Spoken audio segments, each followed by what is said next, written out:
Hey, everybody, welcome. We're having severe technical problems when it comes to spaces. I'm trying again yet now. It doesn't seem to, well, maybe we got up there. Nope, it's not going to let me in.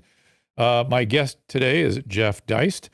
He is from the Mises Institute, and he will talk about, amongst other things, the history of Ludwig von Mises, Keynes, Hayek, these famous economic theorists, and why he stays with the Mises Institute. He's actually the president of the Mises Institute. He has previously worked on congressional staff of Ron Paul, a well-known libertarian, and there is a very tight connection between libertarianism and the Mises Austrian school. So, we're always talking about humans here. We've been sort of taking the medical perspective much of the time, but I thought it might be interested in to get into Homo economicus, sort of man in his or her economic or their economic environment and historical sweep. So let's get right to it. Our laws, as it pertains to substances, are draconian and bizarre. The psychopaths start this way. He was an alcoholic because of social media and pornography, PTSD, love addiction, fentanyl and heroin. Ridiculous. I'm a doctor, for Christ's sake. Where the hell do you think I learned that? I'm just saying, you go to treatment before you kill people. I am a clinician. I observe things about these chemicals. Let's just deal with what's real. We used to get these calls on Loveline all the time. Educate adolescents and to prevent and to treat. If you have trouble you can't stop and you want to help stop it, I can help. I got a lot to say. I got a lot more to say.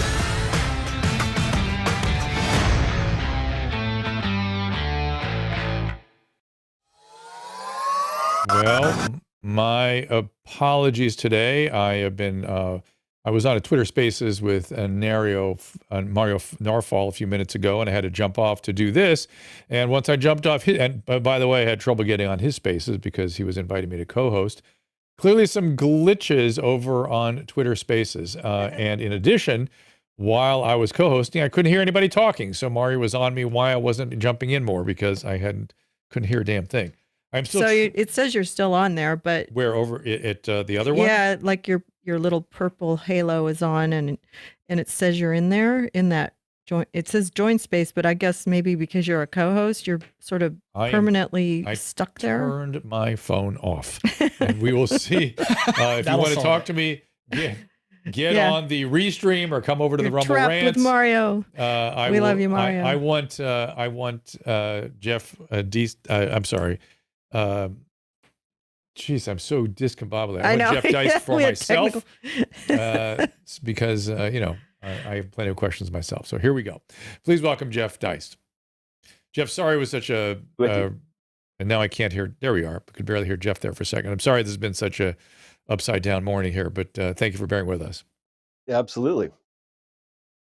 Good to be here. So I want to do a broad sweep a little bit because as we were Marks were warming up here, I noticed that my wife, who has suddenly got some interest in investing and in precious metals and currency stability, did not know the basic historical figures in much of current, or at least the should I call it modern economic theory? Is it reasonable to put those three figures at the top of the page with that? So it'd be Ludwig von Mises, John Edward Keynes, and what was Hayek's first name? Friedrich Hayek. These are three gentlemen with and I always thought Hayek and Mises were sort of on the same page, but I spoke at a libertarian event one time with several of your organization were there, and I let slip out that I had that misconception we were in an elevator, and I felt the need to run out of the elevator for having mistakenly put them on the same page. So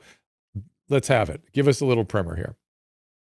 Well, if we had to add a fourth, it might unfortunately be Karl Marx on top of all that. But I think if we're talking about where we are today, and we look at the 20th century, there were these sort of two tensions. For most of the 1800s, people saw economics as a discipline where we viewed it as a social science, humans interacting, and we worried about production, right? People want stuff. Economies have to produce goods and services.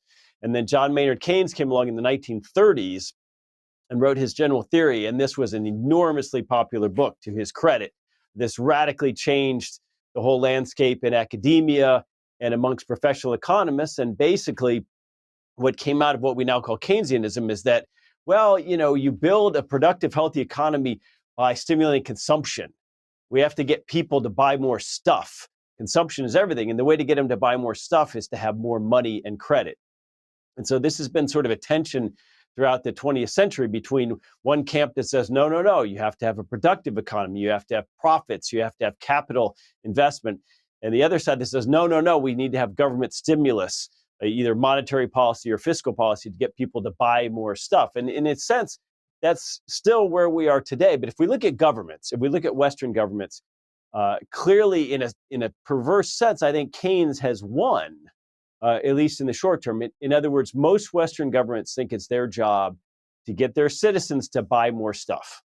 And that if they buy and borrow more, that'll produce a healthier economy. I think we have to challenge that. And I think the role of gold in the financial system helps to serve as a warning against that. But nonetheless, we live in an era where the idea of stimulus, the idea of creating more demand is, at least at the governmental level, the animating force in economics. Well, it seems to me, though, that the one thing that the sort of practical matter that differentiates the two philosophies is debt. Is that safe to say that Keynes is very sovereign debt is sort of looked at as the magic potion that makes economies run. And I would imagine Mises and certainly Hayek was always thought of, and I'm being grossly oversimplistic, but I always thought of it as in terms of they took the position that it's more, you know how your household runs? That should be how a government runs.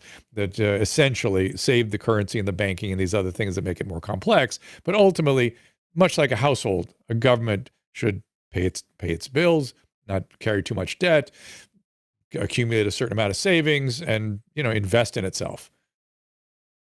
Well, and that was certainly the view for the first half of American history. Other than during the Civil War period, America generally did not have national debts.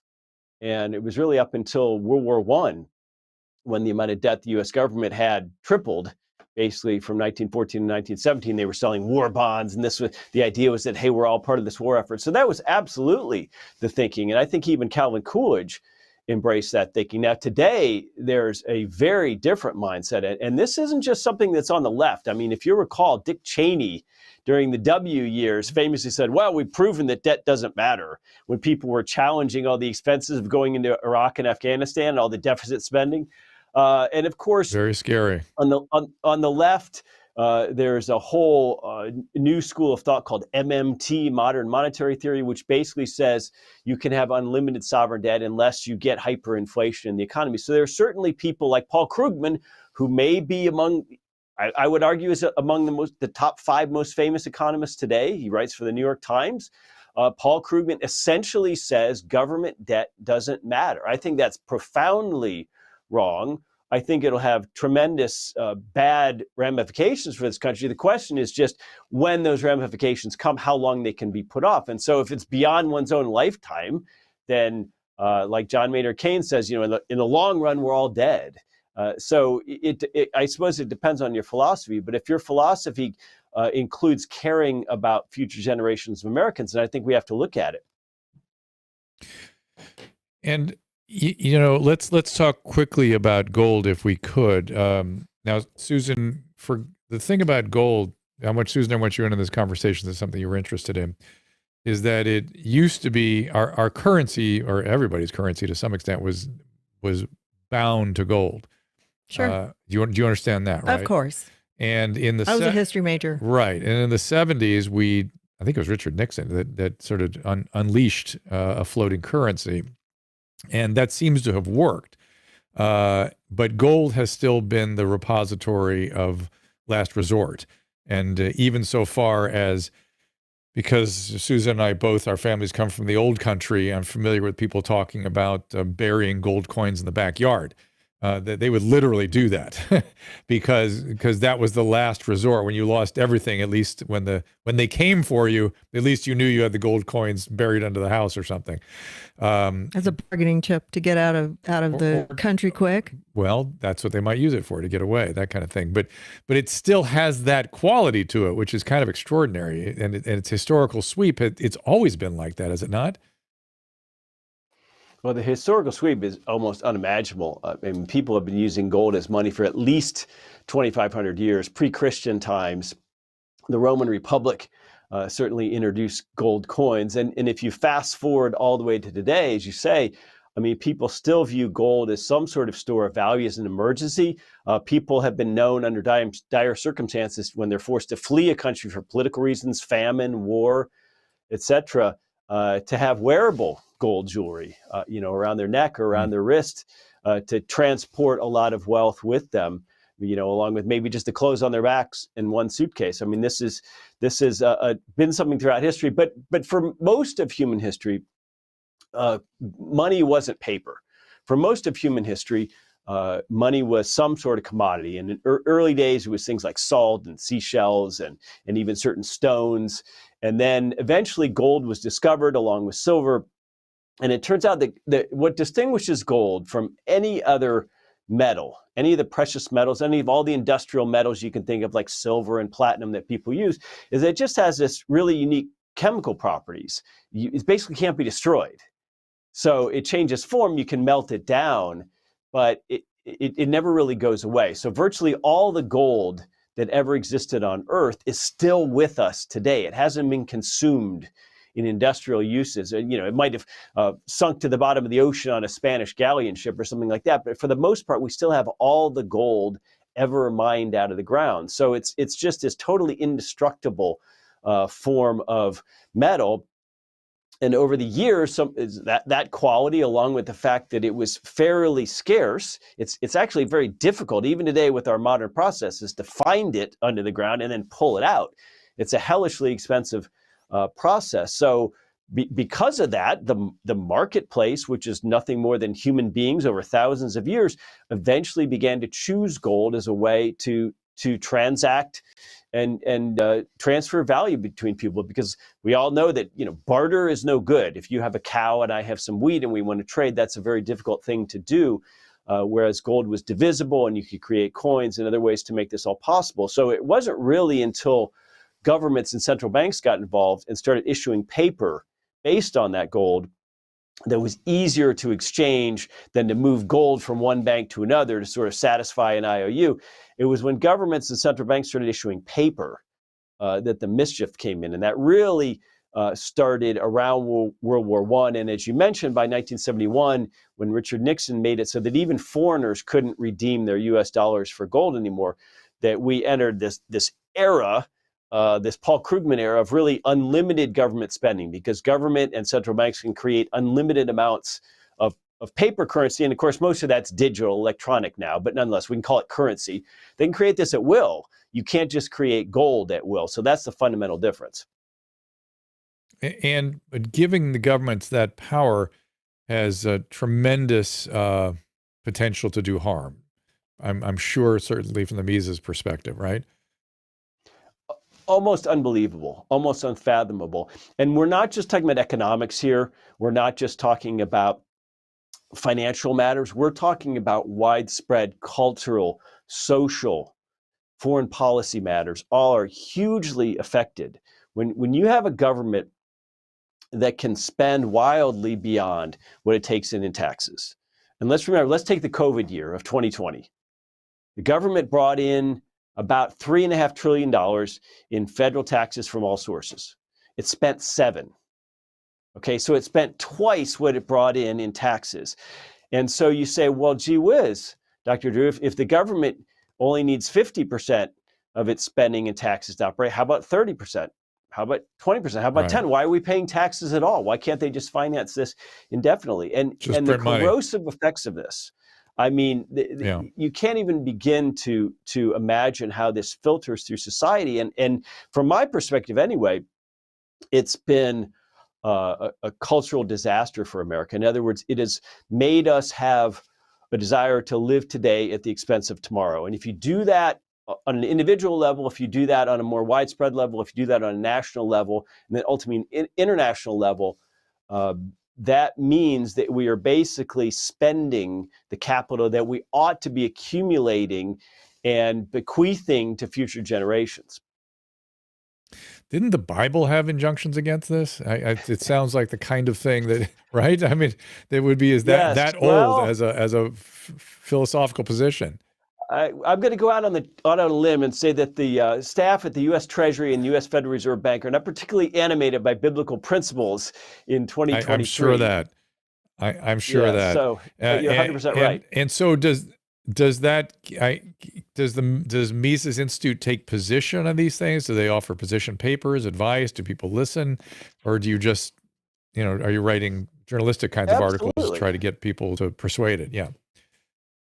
In other words, well, for one thing, we absolutely advocate a gold standard, which is what a lot of the Western world had throughout most of the 1800s and again into about the World War I period. And that was actually, they call it the Gilded Age in Europe, the Belle Epoque.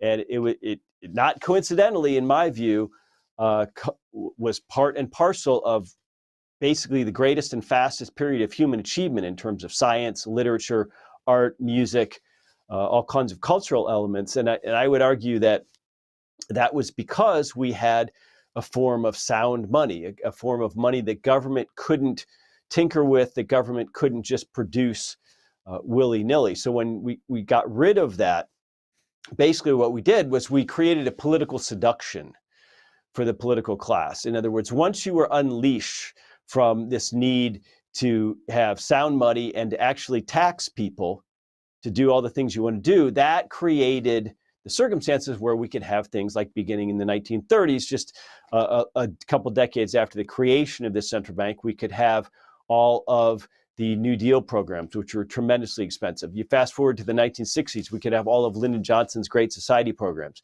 We could prosecute the World War II. We could prosecute the war in Vietnam.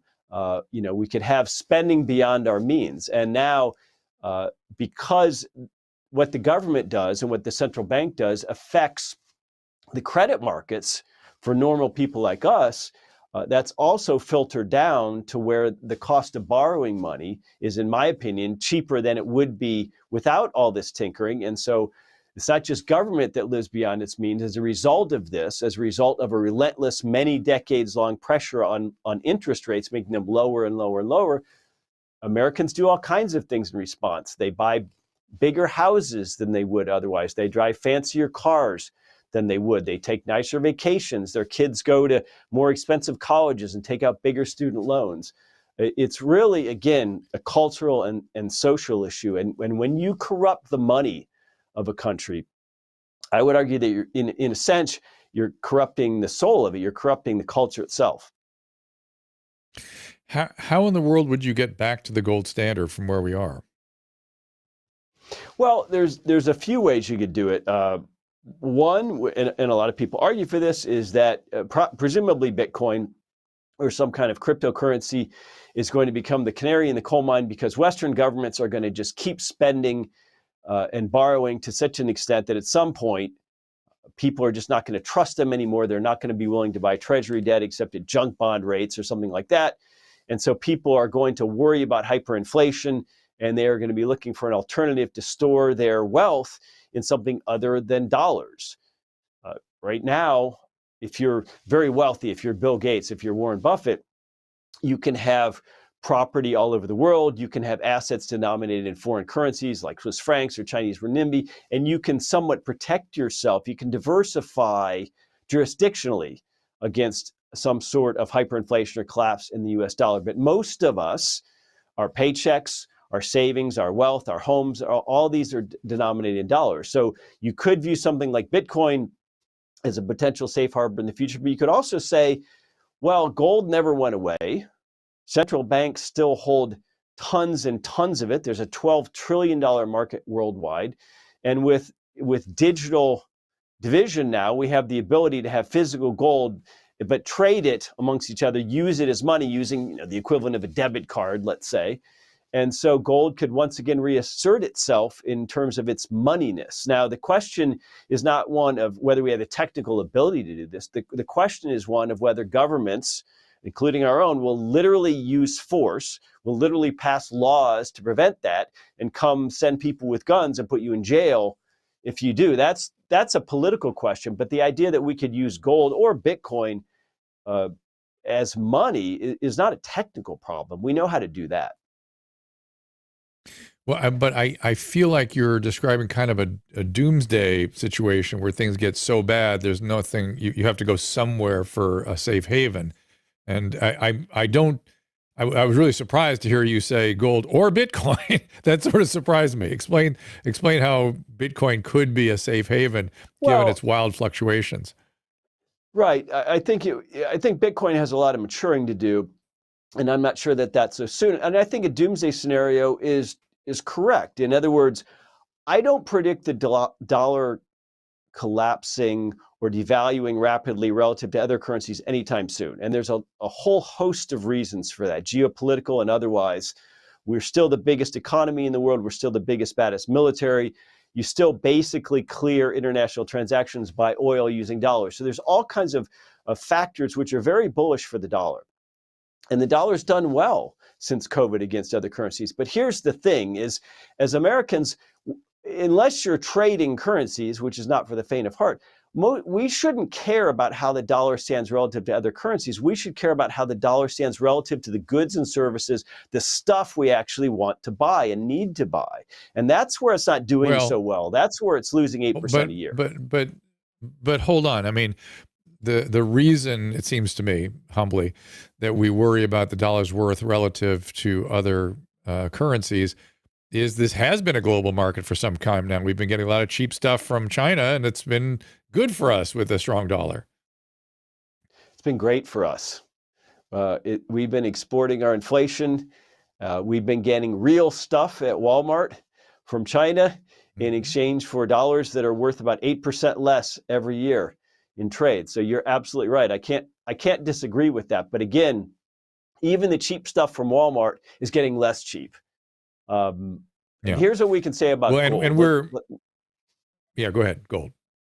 Well, so gold started 2022 at about $1,800 an ounce. It ended at about $1,800 an ounce. It's now up closer to 2,000. So while most assets, certainly stocks and bonds, were losing 15, 20%, maybe more over the course of the year, gold was relatively stable. So that in and of itself, I think, speaks to the idea of the stability, which you mentioned, which is certainly lacking in Bitcoin. But yes, I do think that the idea of a dollar collapse is probably somewhat far off. And I don't love saying this, but I do agree that I think as long as things are relatively okay with the dollar and we don't have any kind of really nasty hyperinflation, I don't think there's going to be the political will to return to a gold standard or to learn from the lessons of history. But nonetheless, I think we have to learn.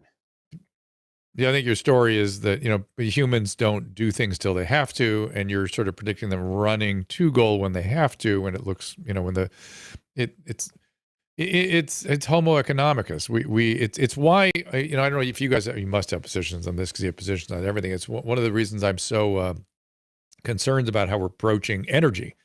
We seem to ignore economics when it comes to energy, rather than saying, hey, let the fossil fuel get used up, do the best you can to mitigate, get some carbon capture going until it becomes so expensive that economically it becomes advantageous to invest in all these other things. And then they will just simply take over all the green energies, and that's that. But they seem to want to jump ahead of the economics or human economics, and that never works. Well, more than jump ahead, ignore it. I mean, for example, we're so far off from having an electrical grid that could handle an electric car in every household in this country. I mean, that is just an absolute pipe dream. The idea that we're not going to use coal or natural gas or oil in just a few decades. But I would argue that this doesn't come from a particular economics as it does just from economics denialism. I mean, I happen to have read a lot about the history of money and gold because it interests me. And because of that, I worry. There are cautionary tales in history, periods in time, and these aren't all remote. I mean, we can go back and look at Argentina in the late 90s. We can go back and look at Rhodesia, now Zimbabwe, in the 70s and 80s. I mean, Venezuela. We don't have to go that far back. We can go look at Venezuela just in recent history and say, this really hurts people. This has real world consequences. But a lot of Americans think that economics is not real, that there are no laws of economics, that legislatures or central banks can just sort of command things or adjust things as a policy matter, and that we don't have to worry about this. We can, if we want a higher minimum wage, we just pass a law.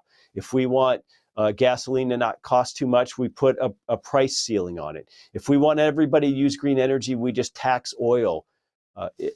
And this is it's just economics denialism. And that is something that I think we have to fight against.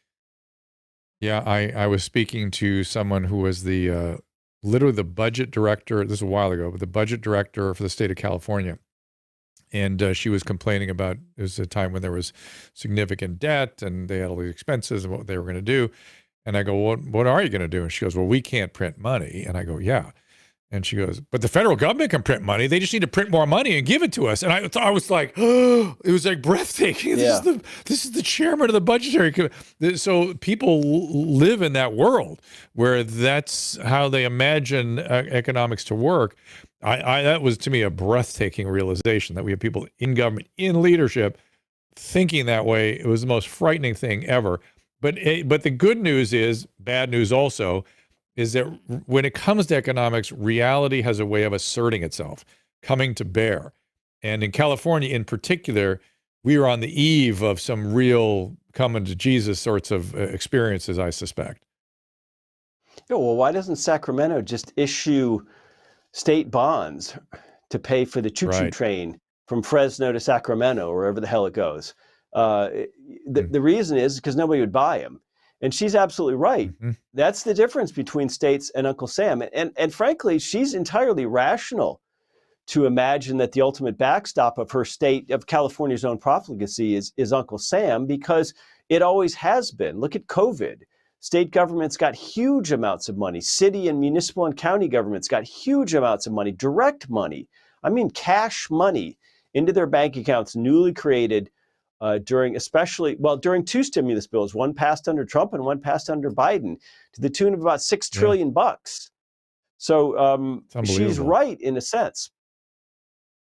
When you think about it. So let's try to bring it to the present moment. So the Fed has their current, what the Fed chairman calls job to do, which is to try to get the fund rate down to 2%, the inflation down to 2%.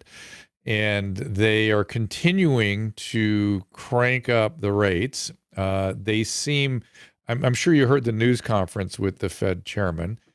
He seemed thoughtful, but narrow vision in terms of his view of the landscape. In other words, the idea that they could go too far and seriously break something. Mm-hmm. He really did not seem like a real potential to him, if I was reading him correctly. And it was kind of interesting to me that one of the things he talked about, again, I don't know all the specific terminology you guys use, but it was a price index. Was it consumer price index? It was excluding services or something, had dropped rather precipitously, very suddenly lately. And I thought, gosh, whenever you see a delta accelerating, you should have a good deal of caution moving forward. You should at least pay attention. And his position was, oh yeah, it's very rapid change. We don't expect that to continue. So anyway, and it's like, whoa, you don't expect? Yeah, I hope you're right, but this is how you get into these spirals that you have trouble getting out of. Well, let's think about that. He's a brilliant guy, and I think a well-meaning guy, Jerome Powell. But the idea that we, or at least the financial press, watches with bated breath for his next pronouncement. He's going to tell us about interest rates and their goals and their targets. And what he's talking about at the end of the day are two things. One is the supply of money, supply and demand, like any other good or service. Money's a commodity, or it's supposed to be. It's not supposed to be a government issued tool. So one, supply, and two, interest rates, which is, for lack of better, we'll just say is the price of money, what it costs you to go out and borrow money, let's say buy a home. And so when we're watching all this, it just strikes me, most of us think, well, yeah, America is basically a free market country. We're a capitalist country. We don't have a centrally planned economy like the former Soviet Union. But what if we had press conferences where instead of Jerome Powell, it was some secretary coming on and saying, this is how many bushels of wheat we're going to produce this year in the U.S. We're going to direct the farmers to do this. Oh, and here's how many cars Detroit's going to produce, and this is going to be the hourly wage of the worker in Detroit, and this is going to be how much a 2,000 square foot house costs. We would look askance at that. We'd say, no. The market provides us with houses and with automobiles and with bushels of wheat. That's supply and demand. The market figures that out, and capitalism is what makes us rich. So how come we don't have that same perspective when it comes to money? I mean, I consider the Fed a very spooky organization. I don't want my economy centrally planned, and half of it is because you've got a good and service on one side of every equation. You can look at that like a new Honda Accord and judge the quality, maybe do some research, decide if you want to buy it. On the other hand of that equation is the US dollars that you're exchanging for it. Does Honda look at the quality of those dollars? Do they look at that and say, wow, what's this Jerome Powell guy doing? Maybe we have to raise the price of the Accord a little bit to compensate us for this risk we're taking because we think this dollar we're getting is devaluing 8% a year. I mean, it really is very anti-capitalist at the end of the day to have central planning of money. And that's what we've got. And look, he's up against it. If you raise interest rates, the conventional thinking is that, well, that slows down the economy. Both businesses and individuals borrow less. Makes sense, right? We demand less of something that costs more. And as a result of that, prices begin to drop because demand begins to drop. Because let's face it, so much of what businesses and individuals buy in this world, they buy on credit. Okay, that's conventional thinking. That's all well and good. But the flip side of that is, of course, by raising interest rates, you're making marginal corporations that have a lot of debt. You're putting them on the edge. They might go bankrupt. They might not be able to make it in the new environment. Then that might reduce supply. You're probably putting some people out of work. I mean, generally speaking, when we're trying to fight inflation, that results in more unemployment. I mean, it's just this impossible situation. And what Jerome Powell inherited was decades and decades and decades, basically 4 decades from 1982 until 2022.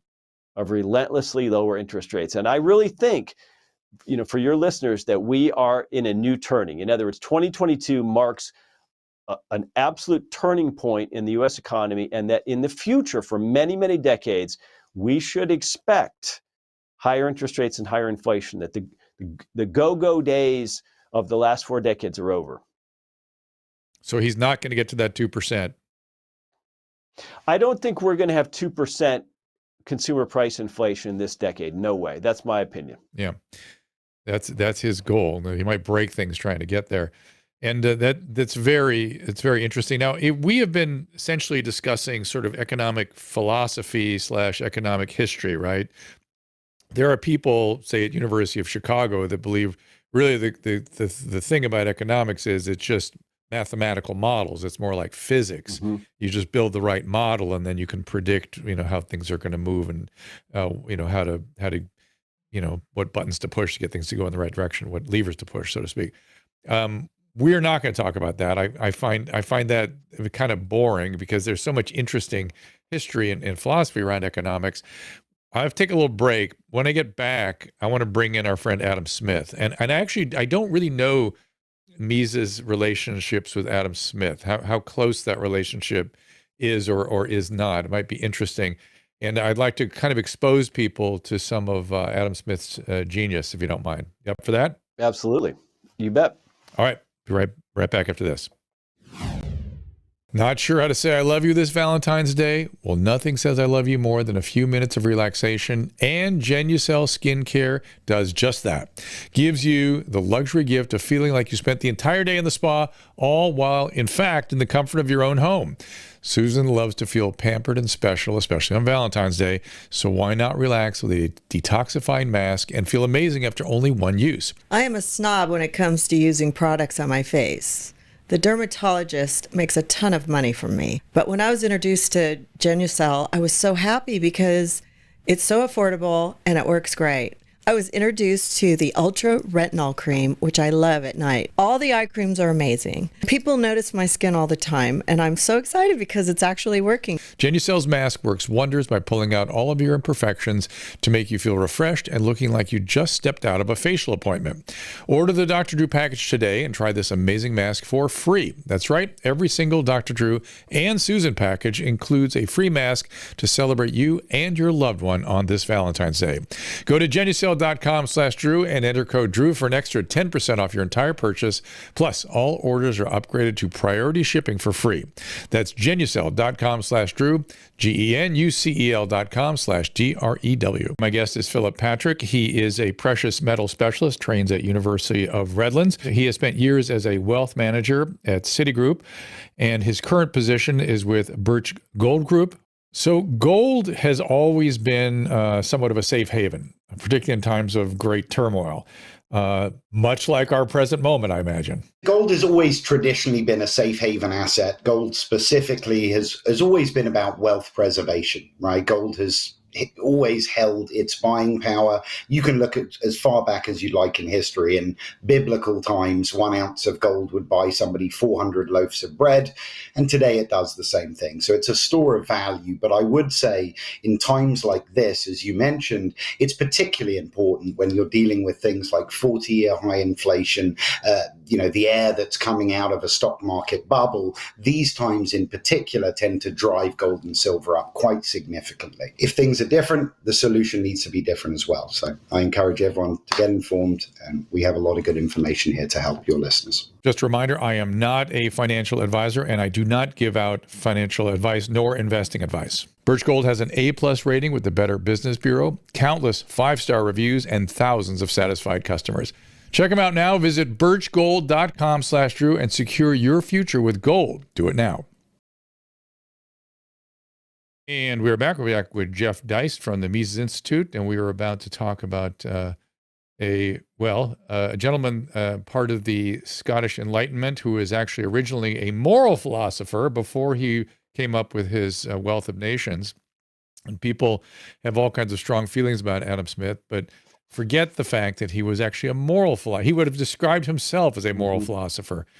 And he has a famous phrase, it sort of summarizes his moral philosophy, which is that men desire to be not only loved, but to be lovely. In other words, liked, admired in the eyes of others. And he has this extraordinary book where he talks about, amongst other things, how the manufacturing of, say, a sailor's pea coat could, be the price it is, given the extraordinary steps it goes through. And I think, the manufacturing pins was his other thing, how it is we're able to manufacture pins with greater efficiency, given the way we conduct our economies. But tell me about little Adam Smith and a little relationship with Mises. Well, it's great that his book is called Wealth of Nations. I mean, it's an absolutely staggering book. And earlier you mentioned the idea of technical economists who viewed things in a formulaic or mathematical way. Well, Adam Smith was coming at this in the original way. And as you mentioned, the idea that this is a social science. As a matter of fact, the idea of an economist as a standalone discipline didn't really exist until the 20th century. Throughout the 1900s, people who studied economics thought that they were studying human relationships, and this was all related to sociology and philosophy and even logic. It wasn't until the 20th century that we started to think of economics as this discipline, and it got infected with the methods of the hard sciences. You mentioned physics. Well, in physics, we can observe phenomena in nature.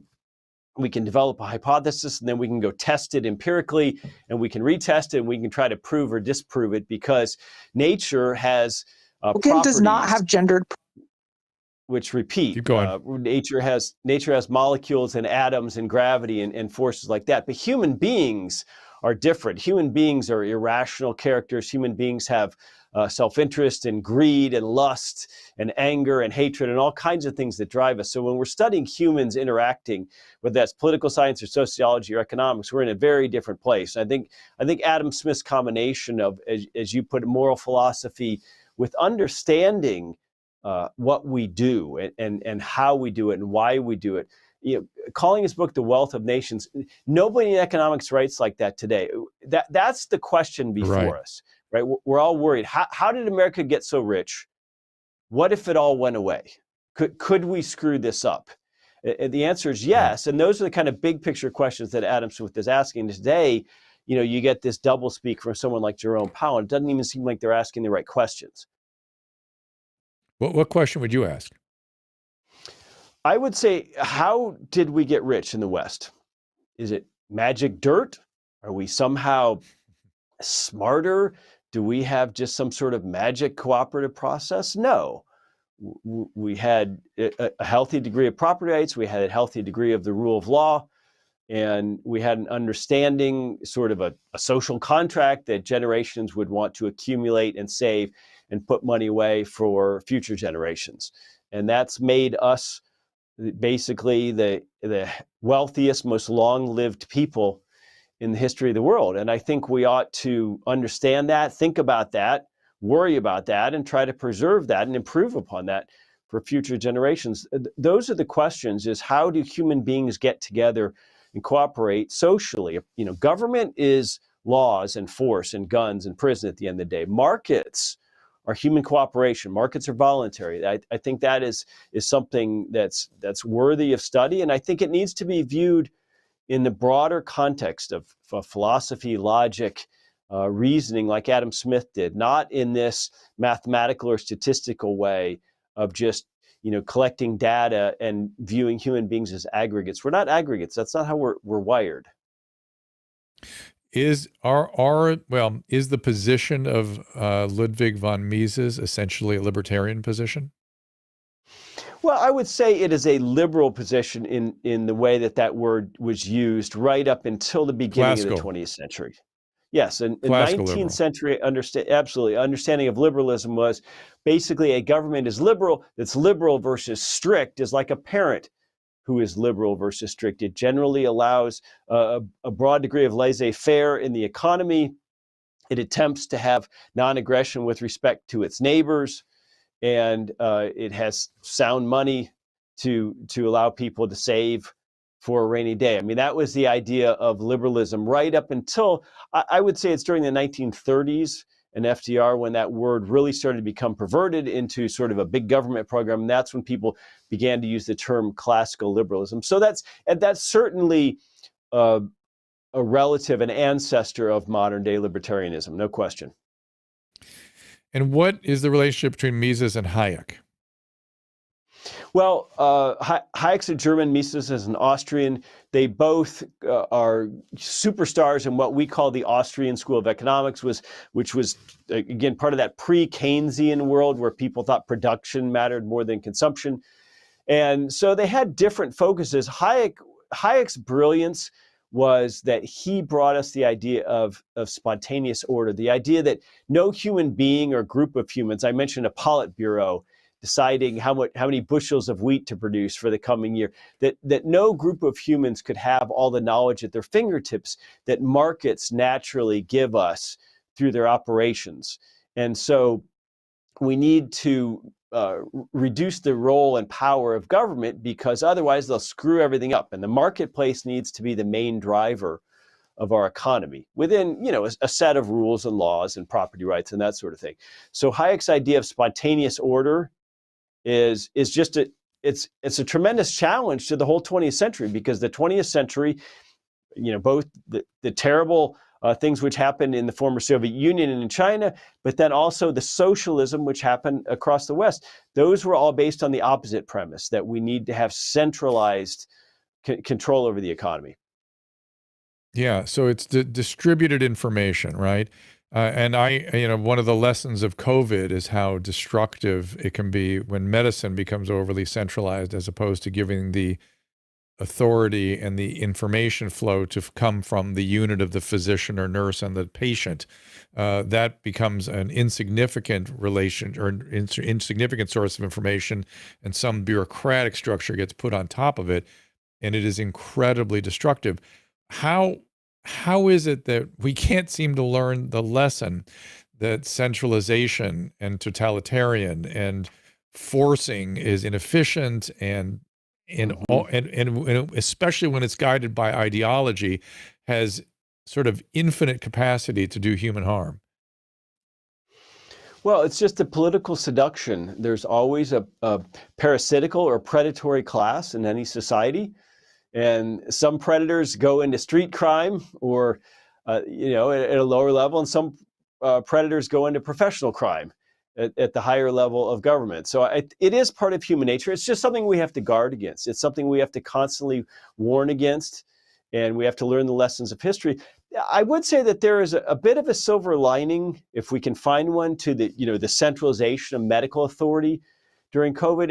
And that is that, from my perspective anyway, I think, for example, the WHO, the UN, the American CDC, they were really unable to project authority worldwide. We found pretty quickly that countries sort of broke apart and acted on their own interests rather than following one international playbook when it comes to COVID. And even here in the US, we saw disparities amongst the 50 states and the 50 governors in terms of their approach to COVID. Some were very locked down, some were more open, some were almost draconian like China, like the city of San Francisco.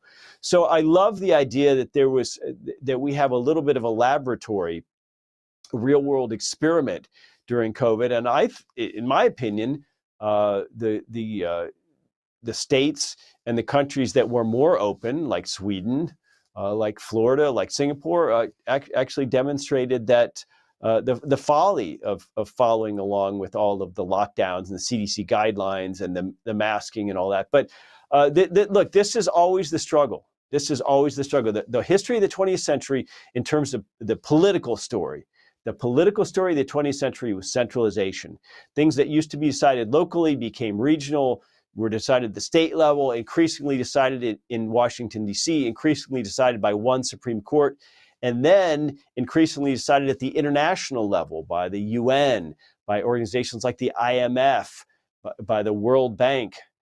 So that was the story of the 20th century. It's not a story I like, but it's the reality. I'm very hopeful. I'm very optimistic that the story of the 21st century is going to be a decentralist story, breaking away from that. And I'd love to see a far greater degree of diversity and sovereignty around the world. Where is the evidence for that, other than, I guess, what you're saying, and the fact that there were states and breakaway countries and things, and to some extent people did their own thing. But I guess maybe I lived in a state that was so draconian, and as you said, it was not like China. It was specifically like China and modeled after China, because they had been hoodwinked by Chinese scientists that this was the way to go, and how they could have fallen for that is just beyond imagination. But there we are. So you're optimistic about the future. Would that be accurate? I'm optimistic long term, absolutely. How about shorter and immediate term? Well, I think the next 10 years are going to be rough. And as to your earlier point, we all hope. We don't want some catastrophic condition in America to provide the impetus for change. We don't want a terrible, a terrorist event, a terrible economic crash or dollar depreciation, another pandemic, some kind of civil war, or some kind of breakaway movement. I mean, none of us want that. The idea is not to have some Mad Max scenario where we can plant our flag on top of the pile of rubble and say, we were right. Look, we were telling you that you couldn't print money forever. That's not the goal. The goal is, I think, to create understanding and awareness here. But I'm absolutely convinced that America's too big. 330 million people. We see the rancor and the division in this country. I think we absolutely need to have a far greater degree of political separation, subsidiarity. Maybe outright secession is just a non-starter or a pipe dream. Yeah, okay, maybe that's above my pay grade, but we can certainly have a far greater degree of federalism. We're already seeing this since COVID. We're seeing people voting with their feet.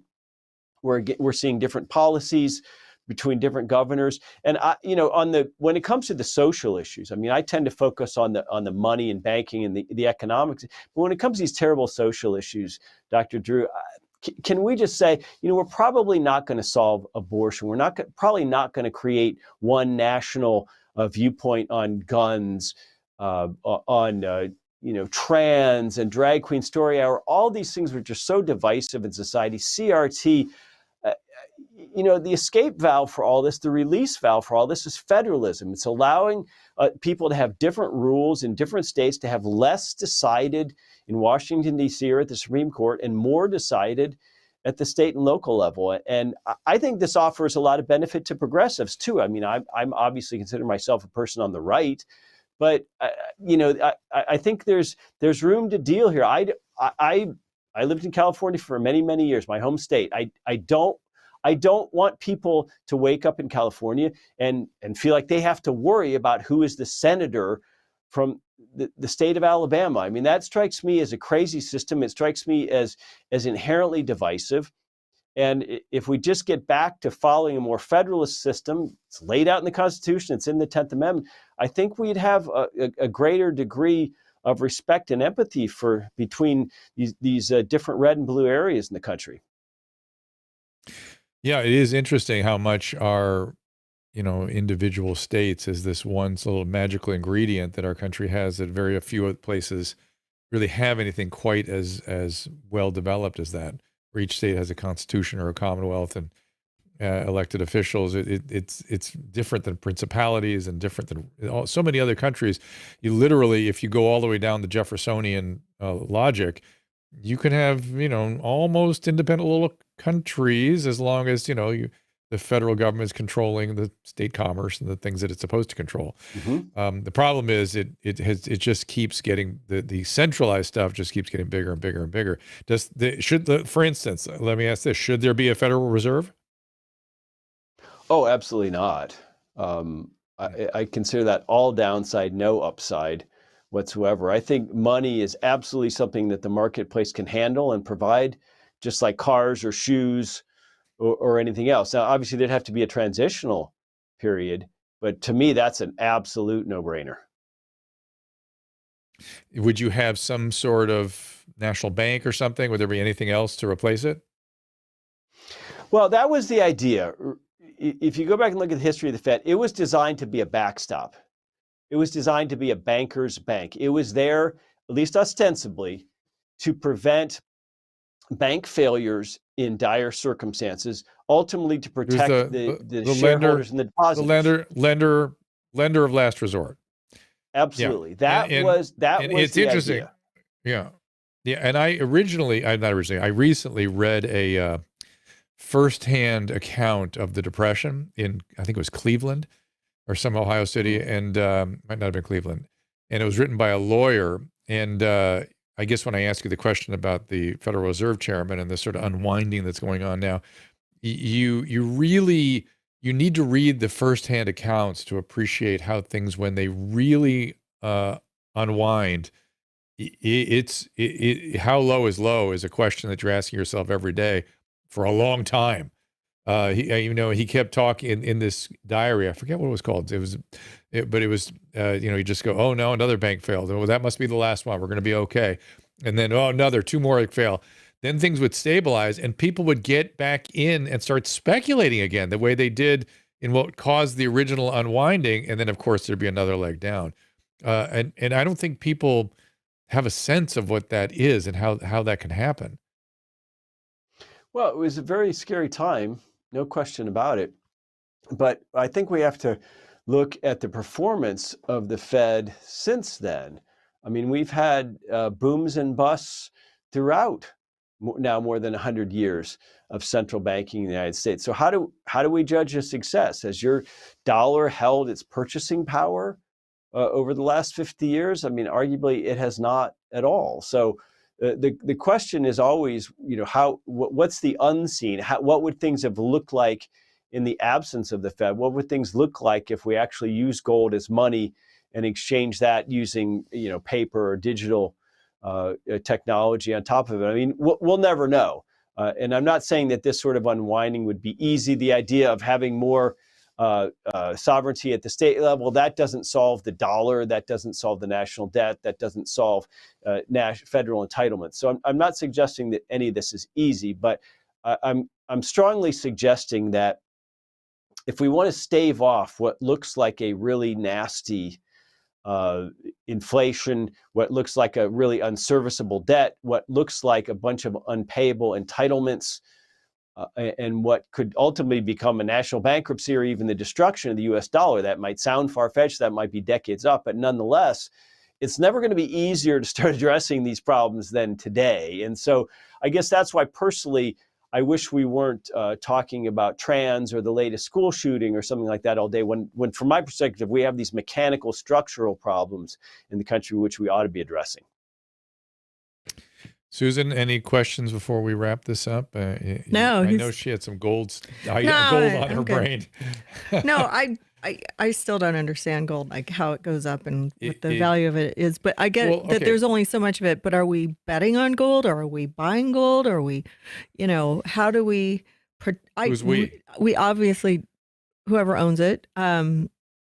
We obviously don't have it. But I don't understand how the value, is it because it's supply and demand and people buy more and more of it or bet on it? It's price. Just maybe you ought to talk a little bit about, how does the price go up? Maybe that's what I want to know. Like, how did it go up $300 this year? It's certainly supply and demand. It is certainly something that you should view as a safe haven. I wouldn't view it as an investment. I would view it as exchanging one form of money for another. In other words, you give up some US dollars, you get some gold in return, hopefully in physical form rather than just ownership in an ETF or something like that. And so it doesn't pay dividends. It just sort of sits there. So I wouldn't suggest going out and selling your house or putting your entire net worth into it on the idea that it's going to go up, because I'm not sure that it is. But here's what we do know. We do know that it's never gone to zero. Can you sell it? Like, what do you do with it after you buy it? You put it in your safe and then it goes up in value. You put it in your safe. Sell it. So you could absolutely sell it at some point. It's never gone to zero in thousands and thousands of years. And here's the thing is almost all the gold that's ever been produced is still on Earth today. So let's say we had some economic crisis in America and gold went from roughly $2,000 an ounce. It went to $4,000 an ounce. And all of a sudden people are clamoring to buy it. The precious metals dealers are struggling to fill orders. Everybody wants gold. It keeps going up and up and up. Well, here's the thing is with almost any other kind of commodity, producers would immediately rush in to fill the void and come up with a whole bunch of new platinum or whatever it was that had doubled in a year. You can't do that with gold, even in the years of biggest production, like in the 1980s when gold went up something like 40% in 1 year. No matter how much the effort is put into producing more gold in the mining sense, even 2%, even creating 2% of the existing supply would be a stretch. So no matter what happens to the underlying price of gold, to increase the supply of it more than at the very most 2% a year, more likely 1% a year, is almost physically impossible. So you don't have to worry as much about the supply increasing rapidly to devalue the gold you hold. You do have to worry about that with dollars or other investments. You get that? I think so. Okay, good. Susan has been thinking about gold lately. It won't go to zero. There's never been a time where grandma died with a bunch of gold and left it to her kids or grandkids and they were unhappy because it was worthless. That has never happened. But lots of grandmas have died holding paper stock certificates for companies that no longer exist. Worthless. That's one difference I would add. Well, Jeff, I appreciate you spending some time with us. It is Mises.org. What's coming up for the Mises Institute? Where do you want people to go? What do you want them to read? Anything you guys are excited about? We have events year round. We're trying to be the canary in the coal mine here. If you go to Mises.org and go to our events page, or if you follow me on Twitter at Jeff Deist, all one word, you can keep up with everything we're doing.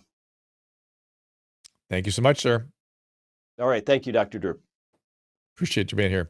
And for everyone else, we have a full week coming up next week. Susan, I believe we have Michael Schellenberger in here on Tuesday. Is that correct? Susan? Yes. Yeah.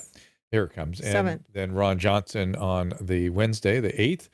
And on the 9th, maybe we will just take some calls finally. And then we have Dave Rubin on the 13th. Rubin coming in the following week. Jessica Rose. The 9th, we're thinking possibly Naomi Wolf. Okay. We haven't talked to her in a while, and she, she came on this would be the time I don't know if you saw what came out during the show, but there were more Pfizer files that came out from Project Veritas, specifically about, with recording specifically about the topics Dr. Naomi Wolf has been talking about. So this would be the time to get her on. Forever, yeah. Yeah. We were always, issues. Okay. Yeah, literally. I mean, I didn't get a chance to watch it. I just saw it all popping up during the show, and it's whatever the new Pfizer release is that just came out 5 minutes ago. Today, during today's show? Yeah, like 5-10 minutes ago. It's trending right now. In the Twitter Spaces that Drew's locked in for the rest of his Twitter experience. Yeah.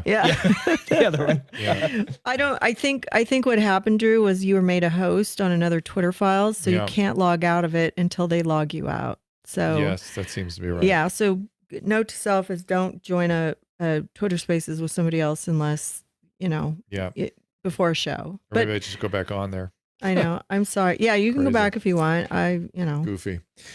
All right. That's why all of a sudden something about gender popped up in the middle of it. Oh yeah, that vocal thing. Well, I was trying to go in. There is no gender with gold. Yeah, that's true. Look, we just did a very light romp through economics here. It is a fantastically complex topic. It's like doing a light romp through medicine or something. It gets very, very complicated. But I've always been fascinated by the Mises Institute and Hayek and his ideas. It seems to me that Keynesianism has been sort of an overplayed hand. It seems excessive. But the Chicago School, people who are creating mathematical models around economics, I'm fascinated by that because those can be very accurate and very useful. Are they telling us something? Can they be are they flexible enough to be able to deal with future changes and the way humans act and behave? Because it's like trying to find a mathematical model for human behavior. It's very, very, very difficult to do that. It's such a complicated topic. And really, these transactions that we have are really just about relationships. That's why people have coined the term Homo economicus, really, that man ultimately at his or her core is an economic being, and that there are these relationships and exchanges of all sorts that occur of an economic nature. And as we said earlier, the three big players were Mises, Keynes, and Hayek. And they've held sway over the 20th century and now the 21st century. It is interesting to hear what Jeff had to say. I have a feeling that we are more sort of bureaucratically ossified than we know. It'd be very hard to change some of the stuff that's going on now. It'll be interesting to see. One of the key things we can sort of look at is whether or not we ever do get to that 2% inflation rate. Jeff's position was no, that we'll never get there. And that will be a significant change, particularly with the magnitude of the debt we have right now. So as I said, I appreciate Jeff joining us. I appreciate you all being here. Sorry the Twitter Spaces did not work, but that's the way it goes. They're busy listening to Mario and your other Twitter Spaces, which you can go back to if you want. I might do that. So again, thank you, Susan, Caleb. Thank you for this week, and thank you all for watching. We'll see you next time. Ta-ta. Ask Dr. Drew is produced by Caleb Nation and Susan Pinsky. As a reminder, the discussions here are not a substitute for medical care, diagnosis, or treatment. This show is intended for educational and informational purposes only. I am a licensed physician, but I am not a replacement for your personal doctor, and I am not practicing medicine here. Always remember that our understanding of medicine and science is constantly evolving. Though my opinion is based on the information that is available to me today, some of the contents of this show could be outdated in the future. Be sure to check with trusted resources in case any of the information has been updated since this was published. If you or someone you know is in immediate danger, don't call me, call 911. If you're feeling hopeless or suicidal, call the National Suicide Prevention Lifeline at 800-273-8255. You can find more of my recommended organizations and helpful resources at drdrew.com/help. So it depends what she means. It's a 0 to 2 red blood cells, you're probably okay. And if there's sort of normal, smooth red blood cells, that's especially not a big deal. It's something worthy of note, but not at all always related to anything at all. Other than being a sexually active male, they're common for that to happen. I don't think it has anything to do with your car accident. Number one, you're a real doctor. Like Jesus Christ.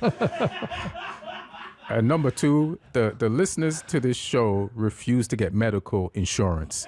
They're like, let me just send in the email and get this fixed that way and save me some money.